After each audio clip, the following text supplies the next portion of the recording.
This is Dave Matheny. I'm going to quickly run through some of the features of the Skil Model 3600 floor saw. This saw is extremely convenient when it comes to doing flooring because it does have several functions built into it. It can do miter cuts as well as ripping. We're going to be using it with this 1/4-inch laminate with the backing already built into it. This right here, you can see it actually works extremely well for this type of material. As far as setup of the saw went, it couldn't have been easier. I literally just opened the box, pulled the completed saw out, and set it on the table. There was nothing to put together. Everything was pretty well done. Unlike a lot of other tools that I've gotten where they were extremely hard to put together, this was not like that at all. So setup was a breeze. The saw sits on 4 rubber feet. Let's see if we can see them right down here. Right there. These are non-slip. Now I normally do this outside, but today it's so windy that the audio wasn't coming through. But on the table that I use outside, those feet work great for keeping the saw from slipping around.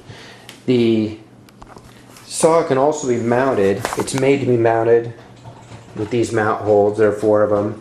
But I'm actually not planning on it because to change the blade, you actually need to drop the blade through that hole down through the bottom of the saw. And to put the new blade in, you have to bring it up through that same hole. So if it's mounted, it actually seems like that would be more of a hassle than it's worth, as far as I'm concerned. The rip fence is very easy to adjust. Basically loosen this knob here, slide the rip fence back and forward to adjust your widths. You can see right there that it is labeled in inches. If the fence is off a little bit, you can actually adjust it by loosening this screw and tweaking the exact measurement that you need, so it's always going to be right. There are 2 switches on the saw that will work depending on which mode you're in. If you're in miter mode, then you've got this switch right here. It does have the thumb safeties on both sides. You also have a standard flip switch for ripping mode. This also has a locking key that can be removed, but removing that key doesn't make any difference at all to the miter switch. Just so you know, I tried that out, didn't make any difference. As far as switching between the 2 modes, what you need to do is use this little knob right in here. You pull this out, rotate it 90 degrees, and at that point you can see the saw now slides on the rails. Rotate it 90 degrees and lock it back in, and now you can see the saw is locked. In ripping mode, the saw will be locked. In miter mode, you've got to open it up so you can actually do your miter cuts. Now, as far as hooking it up to a shop vac goes for dust collection, you can see it does have a little port there. This does fit the smaller shop vac size. It does also come with a little bag you can hook up to it. I've always found those to be fairly worthless, but it does have it if you don't have a shop vac that'll work. The saw does use the 4 3/8 inch blades. As far as I know, those are not really a standard size at all. I haven't seen them for any of my other saws. But Skil is releasing a 4 3/8 inch blade that you can buy specifically for this saw, so you will be able to get them. Okay, let me go ahead and stop this and we'll do some quick demos on setting up the saw. Okay, we'll quickly cover how to make some of the adjustments on this saw. First of all, as far as changing blades go, the first thing you want to do is remove this knob here, like we mentioned before, rotate it 90 degrees, and bring the saw all the way to the back. I already showed you that there's that hole on the bottom that you're going to want to drop the blade through. That's why we're having to bring it all the way to the back. Then you take your Phillips screwdriver, which is really the only tool that you're going to need to configure this saw that's not included with it. Remove this back screw right here. Let's take it completely out. Once that's out, you can flip this little guard to the front and you'll see the little hex screw in there that you're going to use to change the blade. Now around this side of the saw, the hex key is actually stored right around the side here. So it's always going to be with the saw. As long as you remember to put it back after you've used it, you'll always have it. And back behind here, there's a button that you can hold down to keep the blade from turning, which I always find that to be a handy feature. So basically you insert your hex key there, push the button, and then pull this up. You want to turn it clockwise to loosen it, to remove your blade. Once you've completely unscrewed this, then you have to work that blade out and slide it through the bottom. And of all the things on this saw, that is probably the single thing that's kind of the biggest pain that I've run into. Now once you're done, you slide your new blade up through the bottom, lock it into place, screw it on, once again holding this little button on the back, flip this back around and screw it in.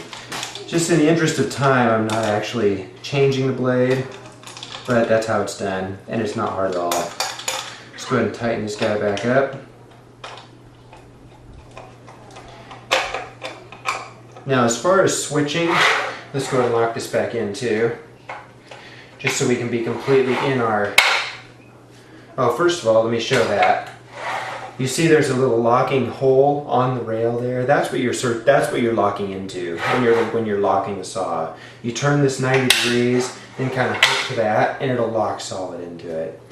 Now as far as switching from ripping mode to miter mode, what you really need to do, this couldn't be easier, completely remove this little locking knob here,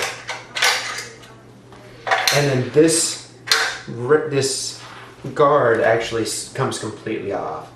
Then you see this little detent here is going to go into that hole right there.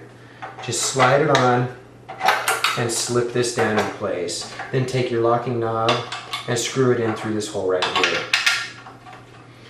Now once you get the angle you want, this will adjust pretty much to any angle between 0 and 45 degrees. It does have locking detents at 0, 22.5, and 45, which are convenient. For now we'll put it at 0 degrees. Just to keep it easy. Go ahead and screw that locking knob down to keep it in place. The clamp comes with this as well. There's a hole right here. You can drop that clamp into to hold your material down. Let's go ahead and clamp in a piece of flooring material. And drop that on there and tighten it up. Easy enough. And then to be in miter mode, you're going to want to rotate that switch 90 degrees so we can move our saw back and forth. Now, simple enough, we lock in the piece we want. You don't have to lock it in, but you can lock it in. And then do your cuts just like this. As far as switching back, this is just the same thing in reverse. Get rid of this wood here. We will remove this locking knob completely once again. Lift out the rail. Now this time you're going to want to look for this little moving screw hole right there, and it is actually going to go into that hole. It's going to need to line up with it. So we will line it up there and then drop our locking knob down and screw it in. And once again switch this back into a locked position. That's basically it. As far as switching the saw around, it could not be easier. Overall, we've been extremely pleased with this saw. As you know, I'm hoping it's something that will work double duty. At the very least, it's going to do what I need for flooring. I can't really think of anything negative to say about it. You know, if you are going to be changing blades a lot, you might want to keep in mind that that's a little bit of a pain. But honestly, I don't really change blades that much. That's really it. Anyway, thanks a lot.